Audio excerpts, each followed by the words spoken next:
오늘 주시는 하나님의 말씀은 히브리서 10장 32절에서 38절까지 말씀입니다. 같이 한 목소리로 합독하겠습니다. 전날에 너희가 빛을 받은 후에 고난의 큰 싸움에 참은 것을 생각하라.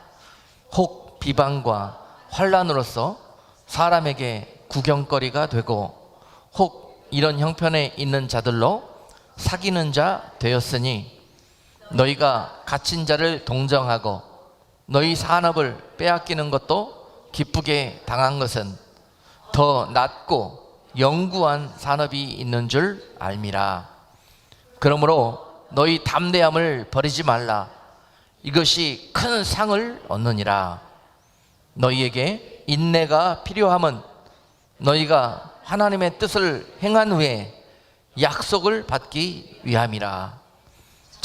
잠깐 후면 오실 이가 오시리니 지체하지 아니하시리라. 오직 나의 의인은 믿음으로 말미암아 살리라. 또한 뒤로 물러가면 내 마음이 저를 기뻐하지 아니하리라 하셨느니라. 아멘.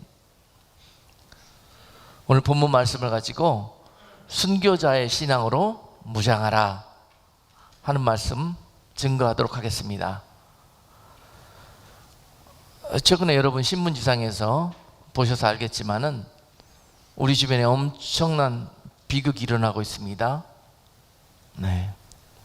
지구저 반대편 아프가니스탄 땅에서 지금 엄청난 아비규환이 벌어지고 있고 여기에서 많은 사람들이 절규하며 죽어가며 피를 흘리고 있습니다. 이런 일들이 왜 벌어지고 있는 것인가? 지난 한 주간 기도하면서 하나님 앞에 무릎 꿇었습니다. 기도하는 많은 분들이 지금 기도하고 있을 것입니다.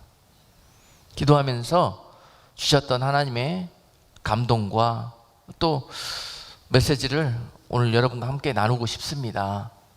이것이 인간적으로 세상적으로 봤을 때는 엄청난 비극이고 있으면 안 되는 일이지만은 하나님 안에서 이것 또한 있어야 될 일이고 또한 이것은 하나님 안에서 허락되어진 일이다라는 것을 깨닫게 되었습니다. 현지에서 벌어지고 있는 여러 가지 동영상들을 볼 수가 있었습니다. 참으로 우리가 잘 아는 지구상에서 최고 비극적인 나라, 저 북한 안에서 벌어지고 있는 그 참담한 그런 학살과 같은 일들이 또 다른 곳에서 벌어지고 있었습니다. 정말 이유 같지도 않은 이유들 때문에 길거리에서 잡혀서 그냥 총살을 당하고 또 많은 사람들이 끌려 나와서 집단 학살을 당하고 하는 장면들이 그대로 찍혀서 지금 흘러나오고 있습니다. 아니 오히려 이것들을 찍어가지고 전 세계에 광고하고 있는 것입니다. 참으로 무법이 불법이 우리 앞에 너무도 가까웠다. 어떻게 이런 일들이 벌어질 수 있는가? 그리고 이런 일들을 눈앞에 놓고 어떻게 인권을 존중하고 세계의 평화를 추구한다는 미국이 이런 일들을 허락할 수가 있겠는가 하는 것입니다. 이런 것들을 보면서 우리가 육적으로도요, 세상에 어느 한 사람이나 어떠한 상황을 의지할 수 있는 대상이 없다라는 것입니다. 저 사람만 있으면은, 이것만 무너지지 않는다면은 내 삶에 나는 평생 문제가 생기지 않을 것이고 행복할 것이다 라고 생각했지만, 우리가 생각했던 그 가장 안전한 포구라고 생각했던 그런 일들이 그 뚝이 무너질 수 있다는 사실입니다. 그 뚝이 주 안에서 하나님 보시기에 견고한 것이 아니면은 하나님은 오히려 일부러 그 뚝을 무너뜨릴 수도 있다는 사실입니다. 영광을 받으시기 위해서, 또 그들에게 진짜 복과 진짜 상급을 주시기 위해서 그러실 수 있다는 것입니다. 이것이 하나님이 하시는 일입니다. 많은 사람들은 예수 믿고 복음을 영접한으로 모든 범사가 다 세상적으로 형통하고 잘 되기를 원하는 것이 그들이 바라고 기도하는 내용입니다. 그러나 지난 시간 여러분, 하나님 안에서의 참 형통은 무엇이었는지가 여러분께 설명을 드렸어요. 때로는 우리가 그토록 견고하고 안전하다고 생각했던 댐을 무너뜨릴 수 있다는 거예요. 하나님이 그들에게 형통을 주기 위해서. 그런 일들이 지금 아프가니스탄에도 벌어졌다는 생각을 해보게 됩니다. 그리고 우리에게 주는 메시지는 아무것도 세상에서 너희를 지켜주고 너희가 의지할 만한 대상이 없다. 오직 여호와 하나님께 너희의 모든 쉘터와 너희들의 세큐리티를 두는 것이 가장 지혜로운 성도가 될 것이다. 시편 127편 1절 말씀 우리 잠깐 봐요. 여호와께서 집을 세우지 아니하시면 세우는 자의 수고가 헛되며 여호와께서 성을 지키지 아니하시면 파수꾼의 경성함이 허사로다 라고 말씀하셨습니다. 지혜로운 자는 이 사실을 깨닫고 속히 가장 안전한 시큐리티와 쉘터를 우리 하나님께 돌려드린다는 것입니다. 하나님, 내 가정에 오셔서 내 가정 하나님이 주인 되셔서 세워주세요. 하나님께서 공급해 주세요. 하나님께서 지켜주세요. 누가 이 가정과 내 사업을 지켜줄 수가 있겠습니까? 하나님이 우리의 시큐리티가 되어주세요 하는 일은 모든 영육 간의 보호하심과 공급하심을 하나님께 둘 수 있는 자가 가장 지혜로운 성도라는 것입니다. 이 자는 시냇가에 심은 나무라 어떤 것들도 그를 해할 수가 없고 철따라 꽃이 피고 열매를 맺게 되는 삶을 누리게 될 것입니다. 오늘 그런 사태를 보면서 아프가니스탄에 살았던 그런 사람들이 모든 것이 이제 해방됐다, 다 고통과 고난 속에서 하나님 은혜로 모든 것이 회복됐다라고 생각을 했지만은 다시 무너질 수 있습니다. 하나님 허락하신 일이라고 저는 생각을 합니다. 그들에게 우리가 지금 알지 못하는 크고도 비밀한 계획을 가지고 말이십니다. 지금 제가 본 동영상 중에 어떤 영상은 어떤 여인이 길거리를 다니면서 얼굴을 가리지 않았다는 이유로 잡혔어요. 총든 군사들에게 잡혔습니다. 그리고 신발을 샌달을 신고 발이 보였다는 이유로 잡혔습니다. 그리고 그 이유만으로 그 자리에서 무릎을 꿇리고 많은 사람들이 보는 앞에서 시범 케이스로 바로 총살을 시켰어요. 그런 일들이 지금 현대 이 인권 사회에서 벌어지고 있습니다. 또 많은 사람들이 무슨 이유에든지 몰라도 길거리에 수십 명이 잡혀갖고 무릎이 꿇려 있습니다. 그 중에는 그들의 법에 반하는 여러 가지 일들을 했다고 죄인으로 잡혀왔겠죠. 근데 그들 중에 분명히 있을 것입니다. 예수를 전하다 잡혀온 사람들이, 예수를 믿다 잡혀온 사람들이 있을 것입니다. 그리고 듣기로는 지금 아프가니스탄에 있는 지하 교회들이 그동안에 세워졌던 복음의 열매들이 무참하게 짓밟히고 있다는 거예요. 도륙당하고 있다는 거예요. 죽여도 그냥 죽이지 않습니다. 총으로 쏴 죽이는데요, 몇 발을 쏘는지 셀 수가 없어요.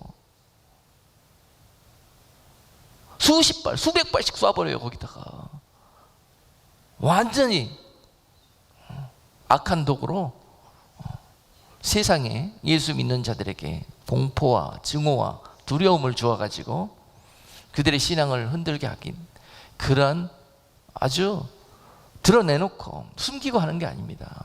그런 일들을 지금 그 땅에서 자행하고 있는 것입니다.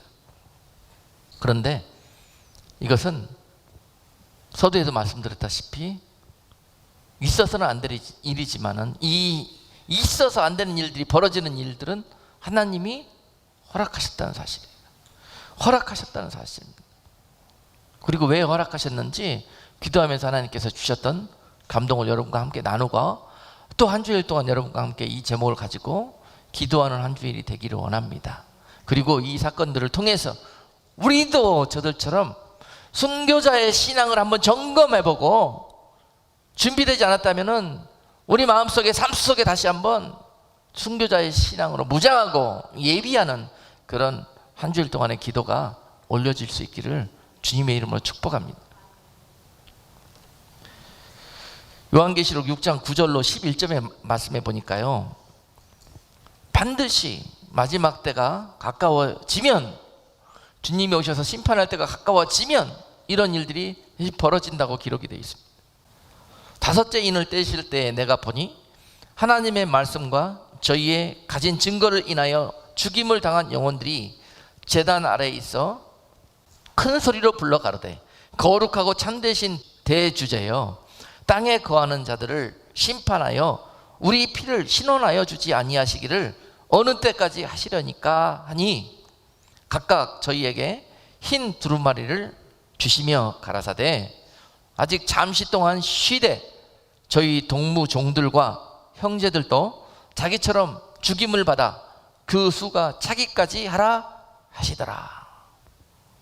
많은 이처럼 억울하게 죽임을 당한, 예수 믿다가 하나님께 영광 돌리다가 오히려 그것으로 인해서 세상에서 복음 못 받을 망정 참담하게 처형을 당하면서 피 흘려 죽어간 많은 영혼들이 성경에 유사 이래로 많은 숫자가 있습니다.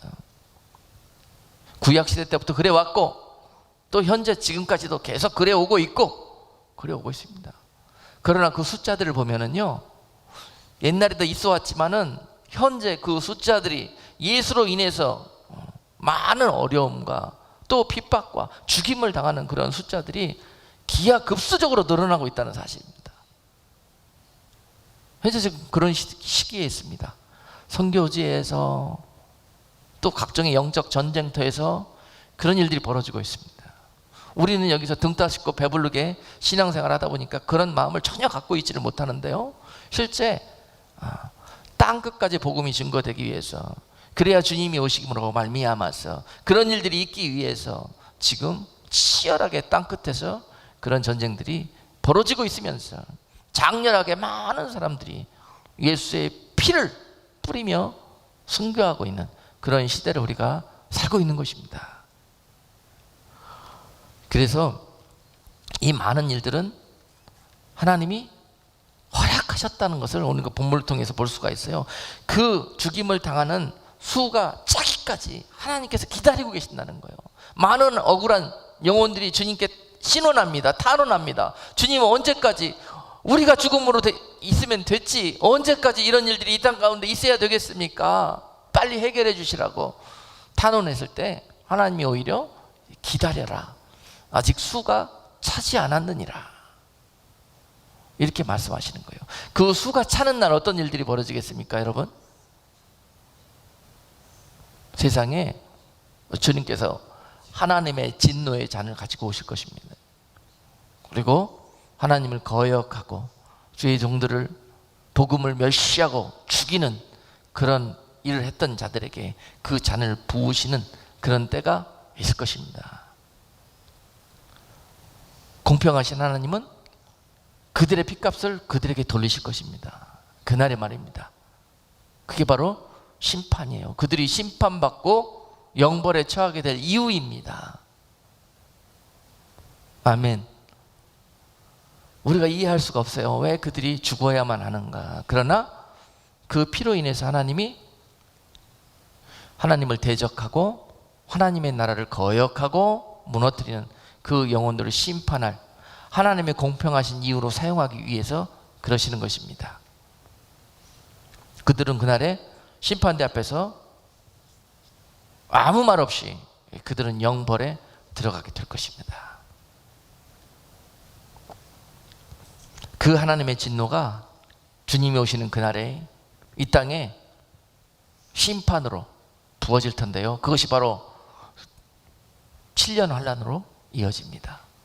이 땅은 이처럼 하나님의 종들과 말씀을 짓밟고 피 흘리며 죽이게 했던 그런 자들에게, 그리고 멸시하고 조롱하고 거역했던 그런 자들에게 하나님의 진노가 폭발적으로 부어져 버릴 건데요, 그것이 바로 이 땅에 장차 있을 7년 동안의 대환란의 시간입니다. 그러나 이 땅은 그와 같이 그 피값으로 심판을 받고 고난을 겪게 될 것이지만, 그 전에 하나님은 그리스도를 공중에 강림시켜서 이 땅에 예수와 안에서 살았던 자들과 믿었던 자들과 의로운 피로 죽어 잠들어 있던 자들을 이렇게 세우실 것이고, 그렇게 살았던 성도들을 살아있는 채로 들어 올리셔서 공중에서 혼인잔치와 함께 7년 동안 그 영혼들을 붙들고 계신다는 것입니다. 그리고 이 땅은 거역하고 불순종하들, 심판받을 자들만 남게 되어서 이 땅에 그런 엄청난 환란이 부어지게 된다는 것입니다. 7년의 환란의 의미가 바로 그런 것입니다. 어느 하나도 육신을 갖고 있는 사람은 견디고 참아내기 힘든 그런 시간들이 될 것입니다. 그 날에 그 하나님의 진노가 이 땅에 부어진다고 또한 성경은 말씀하고 있고, 너희들은 그런 하나님의 진노에 참여할 것이냐, 아니면 깨어서 하나님의 말씀 가운데 회개하고 하나님의 의로 덧입혀져서 주님이 공중에서 부르실 때 너희의 이름이 나팔소리와 함께 울려 퍼져서 주님의 영광 가운데 혼인잔치에 참여하기를 원하느냐, 너희는 무엇을 택하기를 원하느냐 하는 것입니다. 이것이 하나님이 우리에게 주시는 메시지입니다. 여러분, 우리에게 들을 귀가 있어서, 볼 수 있는 눈이 있어서요, 하나님의 나라와 하나님의 놀라운 축복을 마음으로 아멘하고 믿음으로 볼 수 있었어요. 그 길을 선택하고 걸어갈 수 있다면 얼마나 복된 성도이겠습니까? 많은 경히 여기고 우습게 여기고 또한 오히려 대적하고 거역하고 하나님을 멸시하고 하는 삶을 살다가 이런 하나님의 진노 가운데 놓여지는 자들만큼 어리석은 자들이 또 어디 있겠습니까? 볼 수 있는 눈과 들을 수 있는 귀가 없기 때문에 그런 것입니다. 이것이 바로 심판받게 되는 기준이 될 것입니다. 그날에 하나님의 진노가 이 땅 가운데 부어지게 되는 것입니다. 그래서 순교자의 피가 이 땅에 차기까지 하나님은 지금 현재 진행형입니다. 기다리고 계십니다. 그 피가 차는 순간에 이 땅에 이런 일들이 벌어집니다. 누가복음 11장 50절과 51절에서 주님은 이렇게 경고하셨습니다. 창세 이후로 흘린 모든 선지자들의 피를 이 세대가 감당하되 곧 아벨의 피로부터 제단과 성전 사이에서 죽임을 당한 사가랴의 피까지 하리라. 내가 너희에게 이르노니 과연 이 세대가 담당하리라. 아멘. 이 세대는 바로 하나님의 진노의 잔이 부어지는 세대를 의미합니다. 마지막 때를 살아가는 세대를 의미합니다. 여러분, 많은 지금 세상에 믿지 않는 사람들까지도요, 지금이 너나 할 것 없이 마지막 때가 임박했다고 말하고 있습니다. 여러분, 그 단어를 처음 들어보는 분도 계실 거예요, 이 자리에. 그러나 영이 깨어 있어서 성령으로 충만한 사람들은 지금 이 때가 주님 오실 때가 가까운 마지막 때라는 거, 우리 세대와 우리 자녀의 세대들이 바로 그 때라는 것을 명백히 알고 있어요. 지혜로운 자들은 그것을 알고 이와 같은 일들을 준비하고 있단 말입니다. 그들이 성경의 시작과 함께 의인 아벨을 이유 없이 죽였습니다. 지금도 악한 자들과 공중의 악한 영들은요, 악한 도구들을 사용해서 수도 없이 의로운 자들의 피를 흘리게 하고 있습니다. 바로 누구까지요? 아벨에서부터 사가랴까지 그렇게 흘리게 하실 거라네요. 그때가 돼야 수가 차겠대요. 사가랴가 누굽니까, 여러분? 사가랴는 요한의 아버지입니다. 세례 요한의 아버지, 제사장이었습니다. 사가랴가 성전에 들어가서 성전 사역을 하고 있을 때 하나님의 천사가 그 성소에 찾아와 가지고요, 사가랴에게 하나님의 말씀을 계시합니다. 너에게 아들이 있을 것이라고. 근데 이미 그 안에 엘리사벳은 잉태할 수 없는 상태였습니다. 늙어서요. 그런데 실제로 그 아내를 통해서 세례 요한이 나오게 되었고, 그 아이를 통해서 하나님의 일들이 진행되는 것을 보면서 사가랴는 확신을 가졌습니다. 놀라운 은혜를 경험하게 됐습니다. 그리고 또 엘리사벳이 마리아를 통해서 성령께서 잉태하시게 하셨고, 그를 통해서 메시아가 나오게 될 거라는 사실을 들었고, 사가랴는 이 사실을 자신도 경험했기 때문에 인정할 수밖에 없었습니다. 그리고 그는 성전에서 제사장 일을 하면서 어떻게 했습니까? 많은 종교 지도자들을 반해서 그는 성령으로 그 제단에서 일했습니다. 마리아가 나와서 성전에서 하나님께 봉헌하는 것도 허락했습니다. 그러나 많은 사람들의 지탄을 받게 되었어요. 어찌하여 여인이. 그리고 결국은 그 종교 세력들에 의해서 죽임을 당하게 됩니다. 사가랴가 그렇게 죽었습니다. 바로 그 후에 주님이 오셨죠. 그렇죠? 주님이 오시기 직전까지 피 흘림이 있습니다. 여러분, 이 사가랴는 또한 거기에서 끝나지 아니하고 앞으로 또 그 이름으로 죽게 될 어나더 사가랴가 있을 것이라고 저는 생각합니다. 주님이 다시 오시기 직전에 그 마지막 피를 흘릴 순교자가 있을 거라는 거예요. 제사장, 선지자가 있을 거라는 것입니다. 네. 무슨 일을 하다가요? 당시에 사가랴가 죽었던 것처럼 이 시대의 종교적인 지도자들이 세상적으로 하나님의 집을 인도하다가 그것들을 성령으로 가로막고 바른 말씀과 바른 복음을 증거하다가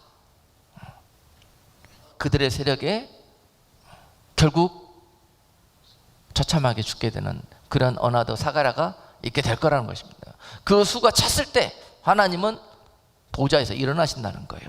진노의 잔을 가지고 말입니다. 너희가 내 종 사가랴를 그렇게 처참히 죽였노라. 그러면서 말입니다.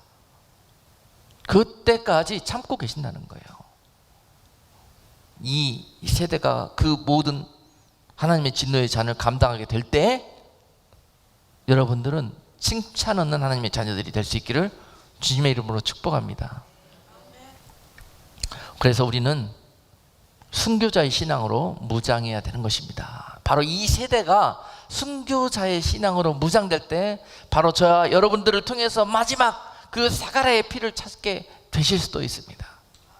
그래서 하나님의 뜻이 이 땅 가운데 이루어지는 놀라운 영광 덕으로 우리가 드려질 수 있다는 사실이에요. 여러분, 하나님의 뜻은 우리가 이 세상에서 잘 먹고 잘 살고 마음 편하게 세상 눈 감는 게 하나님의 뜻이 아닙니다. 하나님은 우리를 빨리 이 땅 가운데 씻으시고 빨리 회개시키셔서 영원한 하나님의 나라에서 영원토록 하나님과 같이 살도록 자격을 갖추게 하는 것이 이 땅에서의 하나님의 여러분들을 향한 뜻입니다. 아멘. 그 일을 하고 계시는 거예요, 하나님은. 그래서 우리가 무엇보다도 무장할 것 중에 순교자의 그런 영적 그런 자세를 겸비하고 예비하는 것이 너무너무 중요한 때가 되었다. 어느 누구도, 어떠한 악한 도구도 여러분들 주님과의 사랑 속에서 그 신뢰와 믿음 가운데 빼앗아갈 자가 누구요? 그 총칼 앞에, 사형대 앞에서 무릎 꿇려놓고 너희가 과연 예수를 택할 것이냐, 알라를 택할 것이냐, 너희 예수를 부인하고 침 뱉고 일어나서 알라를 섬길 것이냐 라고 강요를 받았을 때 여러분들은 무엇을 택할 수 있겠습니까?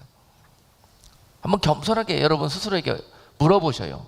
내가 그 자리에 무릎 꿇려 앉아서 내 뒤에 촛불이가 겨눠지고 나에게 그것을 강요한다면 과연 나는 예수님을 섬기겠습니다, 예수님을 지키겠습니다 라는 고백을 할 수 있는 믿음인지. 이 시대는 그 믿음을 예비한 자가 끝까지 믿음을 지켜갈 수 있는 그런 때란 말입니다. 그래서 주님을 생명보다 더 사랑하는 사람이 바로 이와 같은 순교의 영광을 차지할 수가 있어요. 그래서 주님을 사랑하라는 거예요. 주님 나한테 좋은 거 주고 맛있는 거 주기 때문에 사랑해. 이건 어린 나이예요, 여러분. 주님이 나를 설령 이 죽음의 이 처형대 앞으로 내몬다 할지라도 나는 주님의 사랑을 부인할 수가 없는 주님의 은혜 가운데 다시 산 자. 그 은혜가 너무 크고 감사해서 영벌에 죽을 수밖에 없는 나를 살리신 그 주님을 사랑하기에 나는 이 땅 가운데 나는 하지 못할 일이 없어. 이러한 신앙 말입니다. 얼마나 귀하고 고귀한지 몰라요. 저는 우리 주사랑 교회 안에 이런 놀라운 성도들이 그냥 많이 나오기를 주님의 이름으로 축복합니다. 네. 이 시대는 분명 순교의 시대고 순교자의 신앙으로 무장해야 되는 시대인데요, 이것은 여러분 왜 하필 하나님 나를 이때 태어나게 하셔갖고 이렇게 참담하고 험난한 시간들을 살게 하십니까? 라고 반문해 보실 수도 있지만은 제가 다시 한번 주님의 음성을 들려드리겠습니다. 이 세대가 가장 복받은 세대입니다. 왜 아멘들을 안 하십니까? 이 세대가 가장 복받은 세대예요. 마태복음 13장 17절에서 주님께서 그 세대를 향해서 이처럼 말씀하셨어요. 내가 진실로 너희에게 이르노니 많은 선지자와 의인이 너희 보는 것을 보고자 하여도 보지 못하였고 너희 듣는 것들을 듣고자 하여도 듣지 못하였느니라. 주님께서 그 세대에게 그렇게 말씀하셨어요. 주님이 오셨을 때 그 세대는 가장 참담하고 참혹했던 세대였거든요. 소망이 하나도 없었어요. 영육간의 어려움 투성이고 고난 투성이었습니다. 그런 세대에게 와갖고 주님께서 많은 선지자와 의인들이 이 세대에게 태어나고 싶었는데 너희들을 부러워하고 있다는 거예요. 그렇게 위로했어요. 그 세대에게. 마지막 때를 사는 성도들에게 주님께서 동일한 말씀을 주셔요. 왜냐? 그 세대는 순교의 세대이기 때문에 그렇습니다. 그 세대는 하나님의 시간표에서 마지막 주자이기 때문에 그렇습니다. 마지막 주자가 차지하는 영광, 여러분 이 장자가 꼬이는 그런 아픔 속에서 고통 속에서 마지막 피니시 라인을 보고 스펄트에서 뛰어들어가 영광의 면류관을 얻는 그 놀라운 은혜가 마지막 주자에게 있다라는 거예요. 마지막 주자에게 힘들어도 고통스러워도 그 영광이 그의 손에 달려있다라는 거예요. 그 세대가 복받은 세대입니다. 그 세대가 바로 우리와 우리 자녀들 세대예요. 우리는 놀라운 생명의 면류관 얻는 그런 영광된 세대에 태어난 것입니다. 이 땅에서의 영광은 다 썩어질 것이요 물거품 같은 것들이에요. 잠깐의 순간에 불과한 것들입니다. 그러나 그날에 받을 영광은 영원하고 썩지 아니하며 주님께서 영원토록 놀랍게 갚아주시는, 그리고 우리가 감히 상상할 수 없는 그런 하나님의 은혜 가운데 붙들어 주시는 영광이에요. 믿음이 있는 자가 눈으로 실제 볼 수 없는 것들을 믿음의 눈을 열고 볼 수 있는 자가 그 영광을 보고 그 승부의 길로 나가는 것입니다. 여러분, 하나님의 나라는 심는 대로 거둬요. 하나님을 사랑하기 때문에 내가 나의 생명을 심잖아요. 생명을 심잖아요. 그러면은 뭘 거두십니까? 영원한 생명을 거둡니다. 그리고 생명의 면류관을 거두십니다. 아무나 면류관 씁니까? 하늘나라에서? 네. 바로 이와 같은 분들이 면류관을 쓰시게 될 거예요. 네. 의의 면류관, 영광의 면류관, 생명의 면류관, 바로 그런 면류관들은 이러한 삶을 살아온 하나님의 거룩한 성도들에게 그날에 주어질 영광입니다. 그 영광을 바라보시면서 장차 오늘 히브리서 10장 본문 말씀처럼요, 현재의 고난은 장차 내가 받을 영광과 비교하면 좋게 비교할 수가 없는 거예요. 오늘 본문으로 돌아가서 32절 말씀에 전날에 너희가 빛을 받은 후에 고난의 큰 싸움에 참은 것을 비라라. 많은 분들이 지금 세속적인 복음이 교회 안에 난무해가지고 말이죠, 예수만 믿으면 뭐든지 다 잘 되고 고난은 근처에도 안 가본다고 그렇게 이야기하지만 틀린 말입니다. 빛을 받은 후에, 빛은 예수 그리스도셔요. 복음이에요. 말씀이에요. 그것으로 거듭난 후에 너희가 고난의 큰 싸움에 참은 것을 기억하라.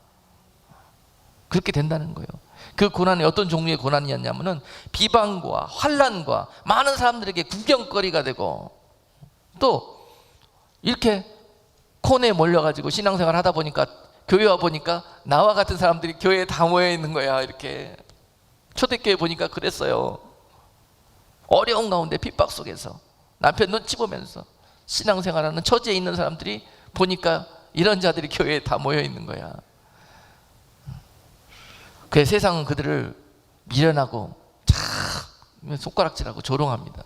구경거려요, 아주. 그리고 때로는 이렇게 되는 것만이 아니라 육적으로도 피해를 당하게 되는데요. 초대교회 성도들이 그러한 어려움 속에서 신앙생활을 했습니다.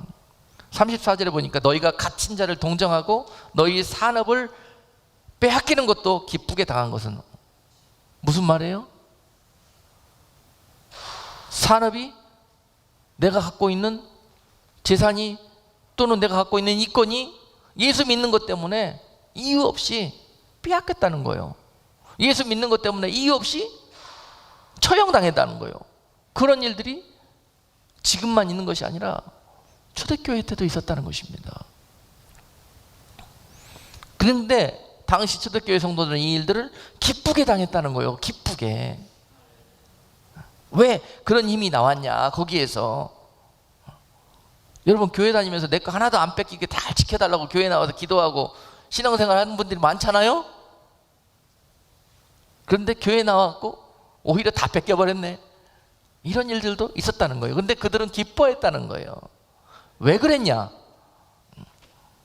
더 낫고 영구한 산업이 있는 줄을 알았기 때문에 그랬다는 거예요.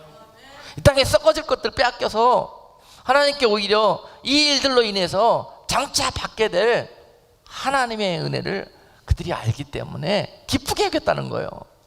여러분, 그 참수당하는 믿음의 사람들이요, 여러분 거기에서 살려달라고 막 발광하는 거 보셨습니까? 그러면서 죽어가는 그들 보면서 어리석고 바보스러워 보이지 않아요? 그들이 왜 그러겠어요? 더 낫고 영구한 생명이 있는 것을 알기 때문에 그래요. 이 죽음이 끝이 아닌 것을 알기 때문에, 이 죽음이 미련하고 어리석어서 죽는 것이 아니라는 것을 그들이 알기 때문에, 우리 성도님들에게 이런 마음과 이런 믿음의 눈이 열릴 수 있기를 주님의 이름으로 축복합니다. 네. 여러분들에게 놀라운 능력이 임하게 될 것입니다. 그리고 그들은 장차 큰 상을 얻게 될 거라는 것을 알았기 때문에 담대함을 잃지 않았다는 거예요. 담대함을 잃지 않았어. 아무리 총으로 협박하고 겁박해도 그들은 의연하게 그 일들을 담대하게 감당했다는 것입니다. 비겁하고 우스꽝스럽게 거기서 구걸하지 않았다는 거예요. 이런 믿음의 사람들을 보면서 하나님의 나라에서 누구한테 그 영광을 맡기겠어요? 하나님의 나라의 금고 키를 누구한테 맡기겠어요, 여러분? 나를 위해서 죽겠다는데 그 사람에게 맡기지 않겠습니까? 예? 이런 모든 일들을 통해서 하나님의 옳다 인정함을 얻게 되실 것입니다.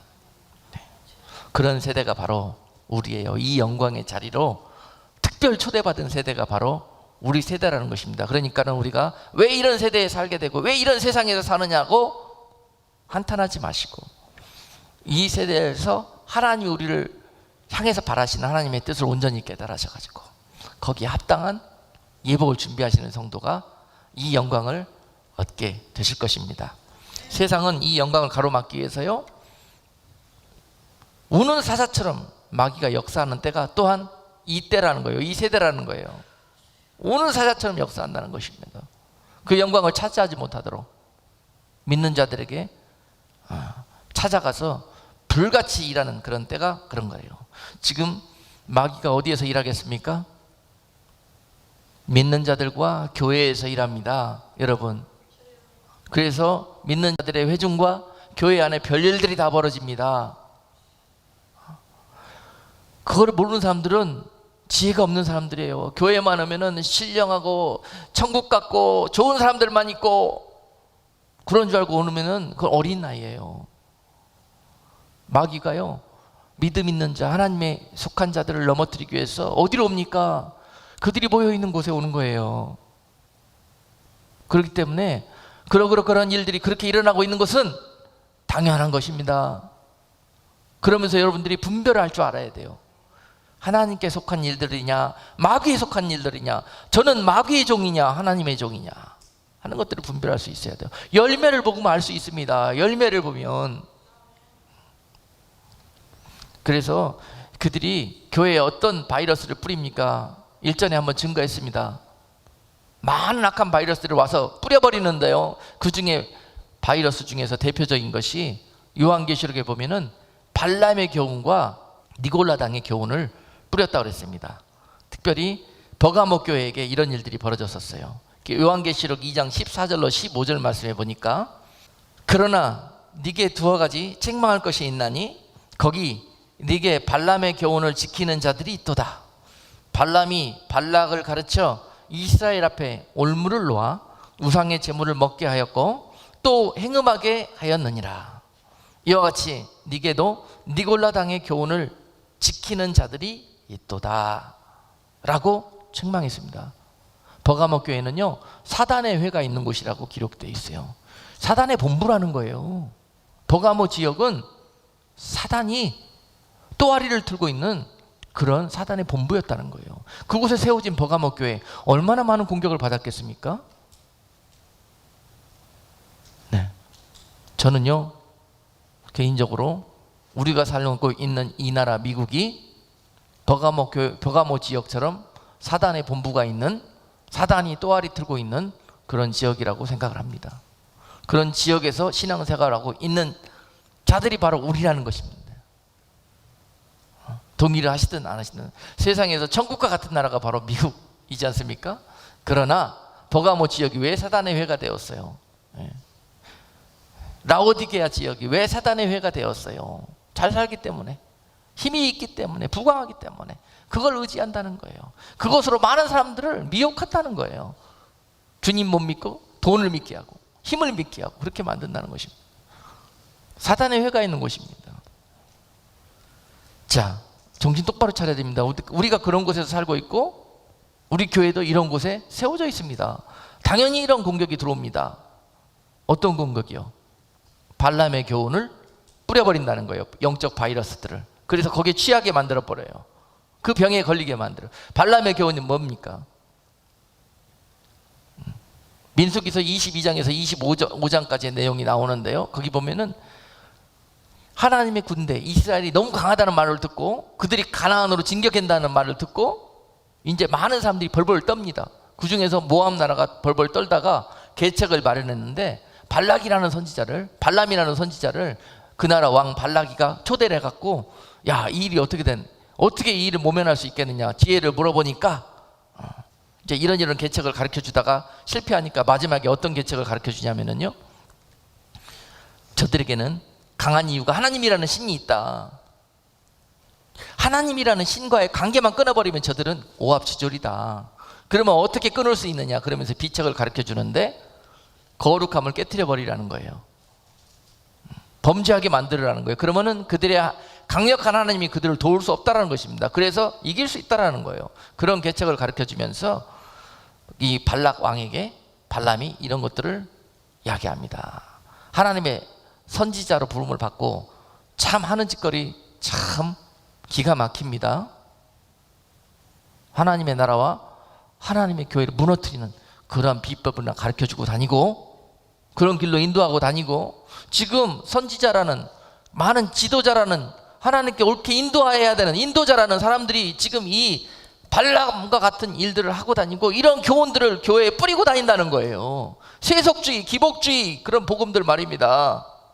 어떻게 하면 세상에 출세하고 성공하는 그런 것들 말입니다. 그게 발람의 교훈이에요. 그 군대에게 가서 하나님 의지 않고 각종의 좋은 것들 나눠주면서 그것들을 더 좋아하고 탐하게 만들어 버렸어요. 그들이 광야에서 힘들고 어려운 줄 알고 가서 술과 음식들을 갖다 뿌려버렸습니다. 그리고 예쁜 여자들을 갖다 뿌려버렸어요. 그랬더니 그거 먹고 취하고 그 여자들하고 음란하면서 간음하면서 우상숭배에 빠져버렸어요. 그러면서 그 이스라엘 군대가 하나님과의 완전히 이런 끈이 끊어져 버리도록 그런 계계를 놓은 것입니다. 여러분, 지금 마귀가 교회에게 또 믿는 자들에게 이런 방법으로 와서 역사하고 있어요. 이 영적인 공격을 잘 분별하고 알 수 있어야 됩니다.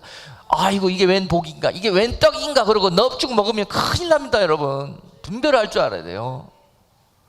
내가 이것 먹고 병에 걸리고 술 취하게 되고 나태하게 되고 신앙이 떨어지게 되고 믿음이 떨어지게 된다면 이것은 발람의 교훈입니다. 우상의 제물입니다. 우상의 제물 먹어도 배 불러요. 행복해요. 그러나 영이 병들어 버려요. 하나님과의 내 영이 관계가 끊어져 버려요. 죽여져 버린단 말입니다. 아무거나 먹으면 안 됩니다. 그래서 지금 이런 방법을 통해서 사단이 우는 사자처럼 교회와 믿는 자들을 바이러스를 뿌리고 있다는 거예요. 버가모 교회에서 있었던 일들이 지금도 벌어지고 있고, 니골라 당의 교훈은 또 뭡니까? 많은 사람들이 교회에서 당을 짓고 그룹을 져가지고, 야, 우리 목사님, 우리 힘드는 소리만 하고 우리한테 복을 주기는커녕, 우리 마음 위로해주고 편안하게 해주기는커녕 우리 힘들게 하고 자꾸 헐트하고 말이지, 하나님 말씀을 빙자해가지고 자꾸 우리한테 바다한다는 거예요. 당을 져가지고 우리 목사 쫓아내버리자. 니골라 당이에요. 니골라 당. 니골라가 그런 사람이었어요. 사도행전의 7 집사 중에 하나였습니다. 그가 교회 안에서 자꾸 남들한테 좋은 것 주고 인기 끌고 세력을 확장시키고 하면서 그런 일들을 했어요. 그가 발람의 교훈에 취했기 때문에 그렇습니다. 지금 잘 분별하고, 특히 교회 안에서 일해야 되는 일꾼들이 이런 바이러스에 감염되지 않고 오직 교회가 하나님의 반석과 영광 위에 설 수 있도록 그렇게 돼야 되는 것이에요. 그런 교회를 하나님이 들어 쓰십니다. 사용하셔요. 마지막 때 하나님의 전투는 숫자에 상관이 없어요. 거룩한 성도가 얼마 있냐가 중요해요. 거룩한 성도가 얼마 있냐. 그래서 이러한 올무들을 조심하라. 여기에 빠지게 되면 술 취하게 되고 방탕하게 되고 나태하게 되고 세속과 정욕에 빠져서 거룩을 잃어버린다는 것입니다. 그러므로 에베소서 5장 16절로 18절 말씀은 세월을 아끼라, 때가 악하니라. 그러므로 어리석은 자가 되지 말고 오직 주의 뜻이 무엇인가 이해하라. 술 취하지 말라. 이는 방탕한 것이니 오직 성령의 충만을 받아라. 아멘. 성령의 충만을 받아라. 술 취하고 방탕하고 헬렐레 하지 말고 늘 깨어있고 항상 영적으로 분별하여서 나갈 때, 특별히 많은 사람들이 뭐 레저니 뭐 세상을 즐기느니 뭐 인생을 뭐 그러면서 지금 세월을 방탕하게 술 취해서 살고 있습니다. 많은 사람들이. 세상 밖에 있는 사람들은 말할 것도 없고 교회 안에서도 믿는다고 하면서도 말이죠. 그렇게 있어요. 우리가 썩은 겁니다, 여러분. 썩은 거예요. 지금은 색깔을 분명히 해야 될 때요. 회색은 안 됩니다. 하얀색 아니면 검정색이에요. 회색은 안 돼요. 양다리는 안 돼요. 두 주인도 안 돼요. 그러면 나중에 배반하게 돼 있습니다. 총 앞에서는 배반하게 돼 있어요. 확실히 한 주인을 결정하셔야 돼요. 확실히. 그래서 하나님은 다 우리를 보고 알고 계셔요. 그러면서 우리에게 이렇게 권면하십니다. 너희가 이기는 날에는 내가 너희에게 생명의 면류관을 줄 것이다 라고 독려하시면서 우리가 그 길을 걸어올 길을 계속 응원하고 성령으로 우리를 도우시고 계셔요. 요한계시록 2장 10절 말씀에 보니까는 네가 장차 받을 고난을 두려워하지 말아라.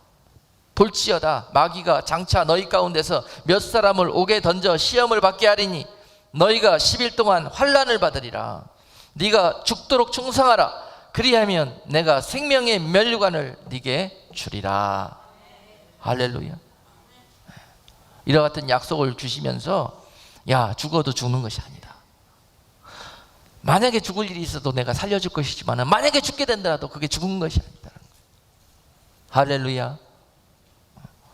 그날에 내가 너희를 위에서 생명의 면류관을 예비해놨다. 여러분들에게 이런 성령의 위로하심이, 성령의 초청하심이 여러분 믿음과 신앙 안에 있기를 주님의 이름으로 축복합니다. 그럴 만한 사람을 부르십니다. 여러분, 그럴 만한 사람을. 환난을 견뎌내고 받으라는 것입니다. 그러나 그것을 이유로 해서 내가 그들을 심판할 것이고 너에게는 상을 줄 거라는 거예요. 그 일들 때문에 허락한 것이라는 것입니다. 야고보서 1장 12절 말씀은 시험을 참는 자는 복이 있도다. 이것에 옳다 인정하심을 받은 후에 주께서 자기를 사랑하는 자들에게 영원하신 생명의 면류관을 얻을 것임이라. 주께서 자기를 사랑하시는 자들에게 이런 어려움, 고난, 이런 핍박 당하지 않고 잘 보호해 주시는 것이 아니라 오히려 그들을 부르셔가지고 이런 어려움 가운데 처하게 하신 다음에, 당하게 하신 다음에 그들에게 내가 너희에게 약속했지, 그리고 그날에 그 약속을 이행하신다는 거예요. 바로 생명의 면류관을 주시면서 말입니다. 주님께서 여러분들에게 주시는 약속으로 아멘으로 화답하시기를 주님의 이름으로 축복합니다. 그리고 이런 일들을 여러분, 지금 내가 이처럼 이 선교지에 나가서 직접적인 죽음과 관련이 없더라도요, 우리는 삶 속에서 날마다 이런 훈련을 하실 수가 있습니다. 순교자의 영성을 키우면서 날마다 사도 바울이 고백했듯이 날마다 죽는 연습을 하는 겁니다. 죽는 연습. 무엇을 통해서요? 삶을 통해서, 생활을 통해서 말입니다. 죽는 연습을 하는 거예요. 말씀에 나를 복종시키면서 나를 죽이는 거예요. 말씀 앞에 나를 내려놓는 거예요. 그런 훈련을 한 사람이 그 날에 죽을 수 있습니다. 이 훈련이 안 된 사람은 그날에 벌떡 일어나서 살아가지고 살 길 찾아갑니다. 여러분, 날마다 죽는 것을 훈련하지 않은 사람은 그날에 죽을 수 없습니다. 지금은 나는 주님을 위해서 생명 드리겠습니다 자신 있게 말은 하지만은 가봐야 합니다. 왜냐? 훈련이 안 됐기 때문에. 그 공포와 두려움을 이겨낼 수가 없습니다. 그것도 성령이 도와주시지 않으면은 할 수가 없어요. 그러니까 성령의 도우심과 그 성령의 인도하심에 순종하는 훈련이 안 돼 있으면 못해요. 그게 순교입니다.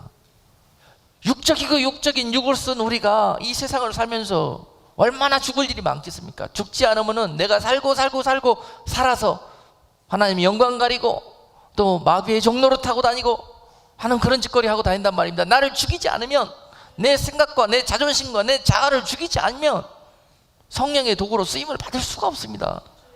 그리고 나아가서 순교할 수도 없습니다. 그래서 오늘도 자꾸 죽이라는 거예요. 져주고 양보하고 손해보고 그런 훈련을 하라는 거예요. 그러나 그것이 절대 진 것이 아니고 여러분들이 손해본 것이 아니고 실수한 것이 아니라는 거예요. 참으로 옳게 하나님의 말씀을 분별하는 자들이 그런 힘이 나옵니다. 우리 안에서. 그게 바로 삶의 순교, 생활의 순교예요. 이것이 더 어려워요. 날마다 죽는 것이 어렵지 어떻게 한 번 딱 죽는 것보다. 그렇지 않아요. 반드시 순교지 나가고 목숨 잘리는 순교하려고 생각 마시고, 오늘 여러분 삶의 현장에서 순교자적인 신앙으로 그런 순교자적인 삶을 살아내시는 여러분들이 더 귀하고 더 주님께서 기뻐하시는 모습이 될 것입니다. 네. 다시 한번 강조합니다. 가서 자녀들한테도 줘 주시고 죽어 주시고, 남편들한테도 줘 주시고 죽어 주시고, 네. 여러분들 자꾸 비방하고 여러분들 자꾸 홀트하고 손에 끼치려고 하는 사람들에게도 축복해 주시고. 순교예요, 순교. 그런 자들에게 순교자의 영광이 함께 할 것입니다. 영광을 보시면서 하셔요. 계산기 잘 뚫으셔요. 뭐가 손해고 뭐가 남는 장사인지 한번 잘 두드려 보시라고. 순종할 수 있는 힘이 나와요. 순종할 수 있는 힘이. 그래서 사랑할 수 없는 자를 사랑하고 용서할 수 없는 자를 용서하고, 발람과 니골라당의 그런 교훈들을 삼가하고, 또 생활의 염려에서 벗어나는 지혜로운 성도가 다 될 수 있기를 주님의 이름으로 축복합니다. 마지막 때에 주님께서 경고하시기를 누가복음 21장 34절 말씀에서 너희는 스스로 조심하라. 그렇지 않으면 방탕함과 술 취함과 생활의 염려로 마음이 둔하여지고 뜻밖의 그날이 덫과 같이 너희에게 이 말이라 라고 말씀하셨어요. 많은 사람들이 마지막 때 무엇 때문에 어려워지느냐, 아까처럼 발람과 니골라의 교훈에 빠져가지고요, 술 취하고 방탕한 삶을 살아간다는 거예요. 교회는 다니지만 엉터리예요. 술 취한 사람처럼 아무 데나 가서 이 볼일 보고 전봇대에다 볼일 보고 아주 세상에 나가서는 형편없어요. 저 사람이 믿는 사람인지 아닌 사람인지 분간이 안 가요. 더 못됐어요. 그런 분들도 많아요. 그러면서 많은 사람들이 또한 제대로 믿어보려고 하지만 뭐 때문에 넘어지냐면 생활의 염려 때문에 넘어져요. 생활의 염려 근심 때문에. 삶에서 걱정거리 투성이잖아요. 어쩔까 저쩔까 어쩔까 저쩔까 맨날 그 걱정입니다. 생활의 염려입니다. 생활의 염려가 오면은 뭐 어떻게 된다고 그랬습니까? 주님이 마음이 둔하게 된다 그랬어요. 마음이 둔하게 되면 올바로 우리의 영과 우리의 헐트가 작동이 안 돼요. 그래서 세상적이게 되고 마귀에게 묶이게 되고 돈으로 묶이게 되고 관계로 묶이게 되고 묶여 있어버려요. 병들었어요. 그렇게 돼버립니다. 마음이 둔하여져요. 절대 성령이 마음이 둔하여진 사람과 함께 일하시지 못합니다. 그리고 뜻밖의 그렇게 살다가 묶여가지고 그날이 덕과 같이 올무 속에 빠져들게 된다는 거예요. 꼼짝달싹은 믿음의 삶, 영적인 삶 할 수 없습니다. 묶이면. 그렇게 된 것을 조심하라는 거예요. 조심하라. 스스로 너희는 조심하고 분별해라. 그리고 염려하지 말고 방탕과 술 취함에 빠지지 말아라. 술 취하지 말아라. 영적으로 술 취함의 반대말은 성령의 충만입니다. 너희는 술 취함에 빠지지 말고 성령으로 충만하라고 아까 에베소서 5장 18절에서 말씀하셨잖아요. 성령 충만 못하는 사람은 술 취합니다. 술 취한 것은 세상 술 마신다는 뜻이 아니에요. 성령 충만하지 않으면, 성령에 충만한 사람은 성령에 취해가지고 은혜롭고 감사가 넘치고 평강과 기쁨이 넘칩니다. 그런데요, 이것이 성령의 술에 취한 사람이에요. 세상 술에 취한 사람은 그렇게 되잖아요. 사람이 아니에요. 술 취한 사람은 영을 뺏겨버렸기 때문에. 그렇게 되지 말라는 거예요. 항상 성령에 붙들린 바 되어서 성령에 취해라는 거예요. 그런 사람은 생활의 염려로 날마다 근심하고 걱정하고 그러지 않습니다. 그것이 그리스도인들의 열매여야 돼요. 믿는다 하면서 만날 입으로 많은 염려와 근심 내려놓는 사람은 믿는 사람이 아닙니다. 믿는다면 그거 안 해요. 그리고 실제로 그거 하셔서 망하는 거예요, 여러분. 내 입으로 나가는 대로 되어집니다. 염려하는 사람은 염려할 일만 생기고 근심하는 사람은 근심할 일만 생기는 거예요. 마음에서 붙드세요. 내 입으로 튀어나가지 못하도록. 이런 것들이 순교자의 영성을 여러분들이 삶에서 직접 훈련하시는 겁니다. 그게 믿음입니다. 이 시대에 하나님이 다니엘처럼 그 세대에서 하나님의 영광을 볼 그런 자들이요. 그들은 실제로 포로 생활에 갔어요. 포로 생활에. 나라에 망해버려가지고 포로에 그들에게 무슨 소망이 있습니까? 그런데 마지막으로 여러분, 순교자의 영성에 마지막 순교의 세대에 마지막 때에 우리가 겸비해야 될 순교자의 모습들은 어떤 것인가? 성경에서 우리에게 먼저 예표적으로 모델들을 제시해 놨는데요. 그것이 바로 다니엘서입니다. 다니엘서. 다니엘서에 보면은 마지막 때 바벨론 세상과 같은 이 땅에서 성도들이 어떻게 믿음을 지켜가고 무엇으로 무장해야 되는가에 대해서 기록이 되어져 있어요. 여러분께 마지막으로 이 모델을 제시하고 오늘 말씀을 마치겠습니다. 이 말씀을 여러분 영상으로도 계속 보시면서 여러분 한 주일 동안 기도하시면서 이번 아프가니스탄 사태를 통해서 여러분 나로 하나님께서 우리 교회를 하나님께서 순교자의 그런 신앙으로 사용하기를 원하신다. 그런 영광의 길로 우리 같은 사람들을 초청해 주셨구나 하는 그런 성령의 초청을 받게 되실 것입니다. 마지막 때요, 다니엘에 나와 있는 그 모델은 굉장히 중요합니다. 다니엘 시대 때 그들이 포로 간 나라가 바로 바벨론이에요. 바벨론은 세상에 가장 강한 나라입니다. 하나님의 믿음의 나라를 디스트로이 시키고 다 포로 잡아가 버린 나라예요. 원수의 나라입니다. 마귀의 나라예요. 어떻게 하나님의 거룩한 백성들이 거기에 갈 수 있어? 하나님은 그렇게 할 수 있어. 무엇하기 위해서? 그 백성들을 그 시련과 고난을 통해서 하나님을 다시 만나고 회개시키고 거룩한 백성으로 회복하시기 위해서 마귀의 나라도 쓰실 수 있다는 거예요. 거기에 종살이도 보낼 수 있다는 거예요. 망하게 될 수도 있어요. 죽을 병에 걸릴 수도 있어요. 왜냐하면 그들을 회복하시고 회개시켜서 살리시려고, 영원히 살리시기로. 육은 죽을 수 있겠지만 그들의 영을 살리시기 위해서, 복을 주시기 위해서 바벨론 나라에 포로를 보낼 수도 있다는 것입니다. 많은 발람의 교훈들은, 예수 잘 믿는 사람들은 이 포로 안 간대요. 세상에서 어려운 일도 안 당한대요. 발람의 교훈입니다, 여러분. 그런 사람들은 그런 일 당하면 쉽게 쓰러져 버리고 예수님 버려버립니다. 그렇게 만들려고 그러는 거예요. 그래서 여러분, 다니엘 시대에 먼저 다니엘 1장에 보시면 다니엘이 먼저 그들에게 어떤 공격을 받게 되냐면요, 완전히 그들은 예수님과의 그 백성들과의 관계를 끊어버리려고 공격하는 거거든요. 다니엘에게 각종의 좋은 것들을 제시해 줍니다. 그거를 왕의 진미와 왕이 마시는 포도주라고 기록이 돼 있어요. 그것들을 주면서 그들의 마음을 빼앗아 가려고 합니다. 뭐예요 그게? 발람의 교훈이죠. 예, 다니엘이 발람의 교훈 앞에서 어떻게 반응합니까? 나는 그거 안 먹어.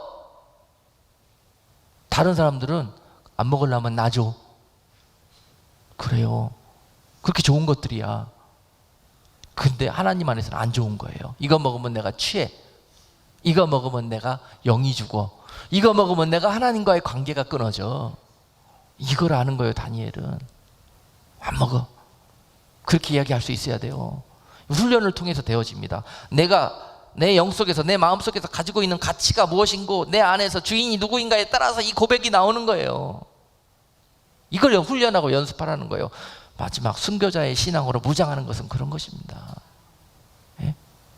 정말 예수 믿고 교회 다니면서 창피하게 다니엘이 안 먹는다고 내버린 거, 그거 갖다가 안 먹으려면 놔줘 가지고 그거 찾으러 다니는 그런 신앙생활 하지 마시고, 믿음의 담대함을 잃지 마시고, 장차 받을 상을 여러분 믿음의 눈을 열고 보시며, 현재 이 모든 눈에 보이는 이런 영적인 바이러스 같은 것들을 잘 분별해 내셔서 여러분들에게 장차 유익함이 있도록 여러분 영적으로 이 믿음과 신앙으로 무장할 수 있는 여러분들이 되시기를 원합니다. 그리고 다니엘 3장에 보면은 또 다니엘의 친구들도 놀라워요. 사드락과 메삭과 아벳느고라는 친구가 있습니다. 그 친구들이 이제는 좋은 거 줘가지고 유혹해가지고 발람의 교훈 뿌려가지고 미혹하려고 그랬더니 안 통해. 그러니까 어떻게 해요? 그들은 가지고 있는 건 돈과 힘밖에 없습니다. 힘으로 이제 옵니다. 돈으로 해서 안 되니까는 힘으로 옵니다. 이제 금신상에 다 절해라. 그랬더니 절하지 않은 자들은 풀무불에다 쳐넣겠다고 합니다. 자, 그랬더니 친구들도 멋져요. 여러분 친구 잘 만나셔요. 예. 친구들 멋집니다. 나는 죽으면 죽었지, 풀무불에 들어가면 들어갔지, 내가 우상 앞에 절하지 않겠다. 그렇게 합니다. 그 말은 즉슨 순교하는 거예요. 죽는 거예요. 풀무불에 떨어져 타 죽는 거예요. 여러분 이렇게 이야기하면 하나님이 좋아하시죠. 그리고 그렇게 이야기하면은 그래 네가 훌륭하구나 그러면서 풀무불에 떨어지지 않도록 딱 지켜주실 것 같죠. 떨어졌어요. 이 친구들 이렇게 고백했는데. 이걸 잘 아셔야 돼. 우리가 하나님이라면 이렇게 해주시겠지 하는 그런 기대도 하지 마세요. 그게 함정입니다. 여러분 거기서 넘어지는 거예요. 거기서 하나님 부인하는 거예요. 리밋을 두지 마요. 하나님은 리밋이 없는 분이세요. 우리가 몰라서 그러는 거지. 거기가 함정이에요. 거기가. 하나님이 이러실 수 있어 이렇게 하면서 하나님 돌아섭니다. 믿음에서 떨어지는 거예요. 우리가 몰라서 그러는 거예요. 뜻이 계시겠지 그러고 넘어가는 거예요. 뜻이 계시겠지 그러고 넘어가는 겁니다. 이 부분에서는 떨어졌으면은 하나님이 떨어지게 하신 뜻이 있겠지. 풀무불 속에서 죽으라는 거구나. 죽어야지. 그러고 죽으면 되는 거예요. 그런데 풀무불에 떨어졌는데 어떤 일이 벌어졌습니까? 그들을 하나님께서 하나님의 사자를 보내가지고 보호하셨어요. 풀무불 안에서. 그리고 불이 그들을 사르지도 못하게 하나님이 지켜주셨다가 나중에 그들을 타는 냄새 없이 그대로 건져내셨어요. 할렐루야. 하나님이 이렇게 하셨죠. 떨어질 때는 내가 왜 떨어지는지 몰랐어요. 그랬더니 나중에 보니까 하나님이 그대로 살려내시네. 부활입니다. 이 땅에 우리가 육은 죽을 수 있어요. 그러나 그날에 하나도 거림없이 하나님이 다시 건져내실 거예요. 하나님의 나라에서. 부활입니다. 아멘. 여러분, 세상에서 육신의 생명을 그렇게 그것 때문에 묶이지 마세요. 가장 영광스러운 것이 죽어야 될 자리에서 영광스럽게 죽는 것입니다. 그리고 내가 드려져야 될 곳에 영광스럽게 드려지는 것입니다. 그 영광을 피하지 마셔요, 여러분. 초라해지고 하나님 기뻐하시지 아니하고 우리에게 상급이 없습니다. 마귀는 우리에게 계속 그런 갈림길에서 우리가 옳은 선택을 하지 못하도록 미혹할 것입니다. 다니엘은 또 한 그들에게 모략과 함정에 빠지는 계략 속에 공격을 받았는데요. 사자굴이었잖아요. 다니엘서 6장에 보시면은 사자굴 앞에서 이제 이런 다니엘을 공격하려고 마귀의 도구 노릇하는 자들이 이런 덫을 놓습니다. 왕이시여, 왕 외에 다른 신을 섬기는 자들을 사자굴에 쳐넣으시오. 그랬더니 옳은 소리다 그러고 왕이 조서를 쓰지 않습니까? 법을 만듭니다. 그런 자들을 다 사자굴에 넣어라 그랬더니 다니엘이 거기에 딱 걸려들었습니다. 근데 다니엘은 다니엘서 6장에 보면은 이 사실을 알았다 그랬습니다. 이 자들이 나를 죽이기 위해서 사자굴의 함정을 팠구나. 그러나 여러분 알게 되었으면 어떻게 하시겠어요? 여러분 같으면 피해야 될 거 아니에요. 그죠? 하루에 3번 성소를 향해서 기도하는 것들을 하나님 사정 아시지요? 꼭 이렇게 해야 되는 거 아니잖아요. 며칠만 쉴게요 그러고 이렇게 하지 않고 그걸 알고서도 했다는 거예요. 했다는 거예요. 여기서 깨닫는 지혜가 있기를 주님의 이름으로 축복합니다. 아무리 저들은 날마다 굴을 팝니다. 날마다 함정을 팝니다. 믿는 자들을 죽이고 넘어뜨리고 실족시키기 위해서 팝니다. 계속 함정을. 그러나 압니다. 알아요. 그러나 믿음으로 꿋꿋이 걸어갑니다. 그게 믿음의 사람이에요. 할렐루야. 사자굴에 떨어질지라도 상식적으로는 사자가 나를 물어 뜯겠지만 하나님이 사자굴에 들어가라 하실 때에는 뜻이 계시겠지. 뜯기면 뜯기는 것이고 또한 전능하신 하나님이 살려주시면 살려주시는 것이고 그리고 들어가는 겁니다. 아멘.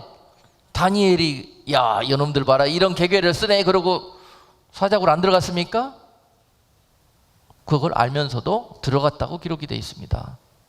여러분 많은 사람들이 믿음에 있다고 하고 또 세상 돌아가는 것 또 하나님이 하시는 일과 마귀들이 하는 일들을 잘 분별하고 안다는 분들이 참 많아요.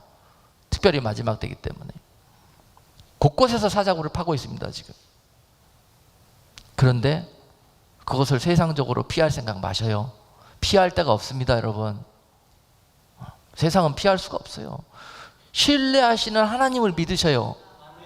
신뢰하시는 하나님, 여호와 일의 하나님, 그 일을 허락하셨을 때 그 일 뒤에 계시는 하나님을 신뢰하셔요. 이게 답이라고 저는 생각을 합니다. 흔한 예로 많은 사람들이 지금 백신으로 두려워 떨어요. 사자굴이라고 저는 생각합니다.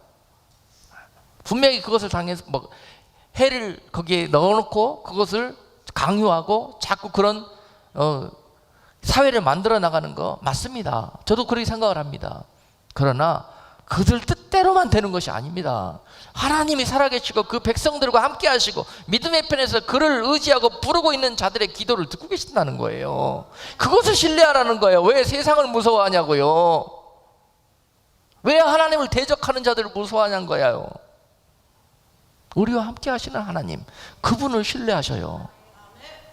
그분은 크고 강하십니다.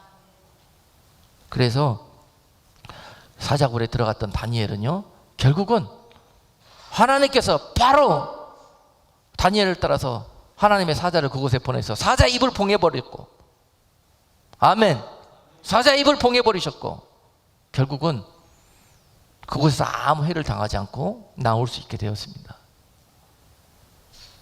그를 사자굴에 빠뜨렸던 자들이 다 사자굴에 빠뜨림을 당하였고 그들이 사자굴에서 죽게 되었습니다. 여러분, 누가 죽었습니까? 누가 죽었어요? 세상에 믿는 자들을 핍박하고 단합하고 함정에 빠뜨려서 모함에 빠뜨리려는 그런 투익을 쓰는 사람들이 결국은 죽게 되는 것입니다. 이것이 하나님의 약속입니다. 두려워 떨지 마셔요. 하나님 앞에 견고한 믿음 가운데 그 사랑과 신뢰함을 두시고 주의 이름을 부르는 자들에게 지금 죽을지라도 그것이 끝이 아니라는 거예요. 장차 하나님이 어떻게 하실지 아직 모르지 않습니까? 아멘.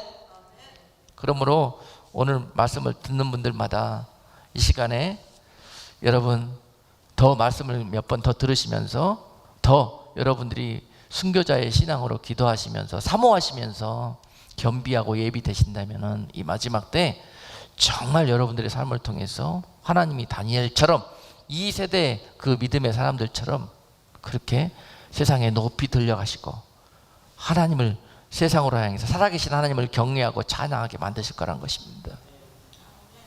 이런 놀라운 메시지를 갖고 지금 현재 세상에서 벌어지고 있는 일들 때문에, 사건들 때문에 거기에 마음이 휩쓸리지 마시고 이런 일들을 허락하시고 또 이런 일들을 통해서 인도해 가시는 하나님의 뜻을 명확하게 깨닫고 그 뜻에 합당하게 예비되는 교회, 예비되는 성도가 다 될 수 있기를 주님의 이름으로 축복합니다.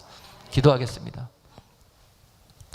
그 거룩하신 하나님, 오늘 이 악한 때에 이 악한 세대가 말씀 앞에 무릎 꿇기를 원하고 아버지 술 취하고 상한 마음속에 회개함으로 주님 앞에 나와 주의 이름을 부르는 자들마다 주님 그들의 손을 붙들어 주시고 저들 심령 속의 삶 속에 순교자의 피가 흘러 넘치도록 주님께서 우리들의 마음과 영을 하나님의 은혜와 성령으로 채워 주시옵소서.